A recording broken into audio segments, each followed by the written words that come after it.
Noong taon ng 1901, sumisikat ang araw sa maliit na bayan ng Balangiga, Samar, sa Pilipinas. Sumisiksik ang init ng araw sa hangin, habang ang mga puno ng niyog ay sumasayaw sa hangin.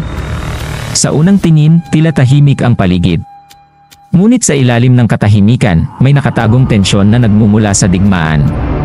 Sa loob ng 3 taon, nilulukuban ng marahas at madugong digmaang Pilipino-Amerikano ang mga isla. Ang Balangiga, isang tila walang kwentang baybaying na yon, ay nasa gilid ng pagsabog. Ang mga sundalong Amerikano na nakatalaga sa Balangiga ay mukhang kampante. Sila'y mga kabataan, malayo sa kanilang bayan, at naghahangad na matapos na ang digmaan. Naglalakad sila sa mga alikabok na lansangan, nakasabit lamang ang kanilang mga rifle sa kanilang balikat. Ang mga tagabayan, na ang mga mukha ay tila hinubog ng hirap at init ng araw, ay nagmamasid sa mga sundalo, puno ng takot at galit. Ang mga kampana ng simbahan, tahimik sa loob ng ilang linggo, ay nakatayo bilang mga bronse na paalala ng kalayaang tinanggal mula sa kanila. Ang mga Amerikano ay naniniwalang sila ang nagdala ng sibilisasyon sa Pilipinas. Nakikita nila ang kanilang sarili bilang mabubuting mga tagapamahala. Ngunit ang kanilang presensya ay isang mabigat na pasanin sa mga Pilipino na nangungulila para sa kalayaan. Ang entablado ay nakahanda para sa isang labanan. Isang araw na tatatak sa kasaysayan. Isang araw ng dugo. Isang araw ng paghihiganti. Ang pangalan ng Balangiga ay magiging simbolo ng trahedya magpakailanman.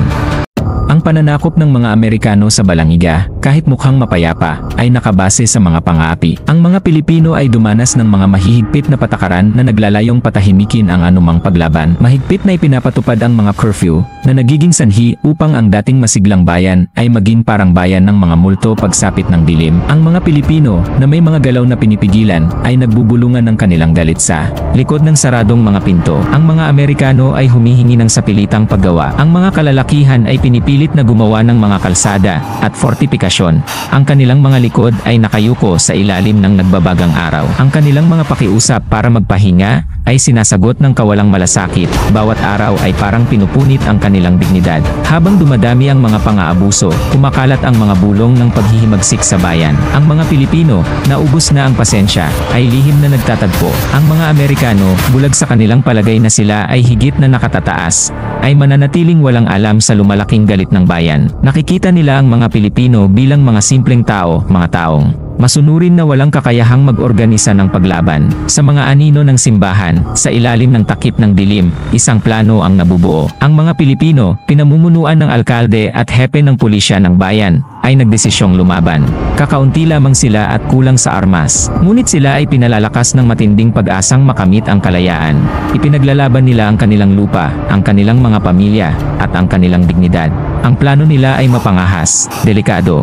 Ngunit ito ang kanilang tanging pag-asa. Gagamitin nila ang element of surprise. Gagawin nilang sandata ang kanilang mga pangkaraniwang kagamitan. Ipapakita nila sa mga Amerikano na hindi sila magpapaalipin. Sasalakay sila sa isang araw na tatatak sa alaala ng parehong mga bansa.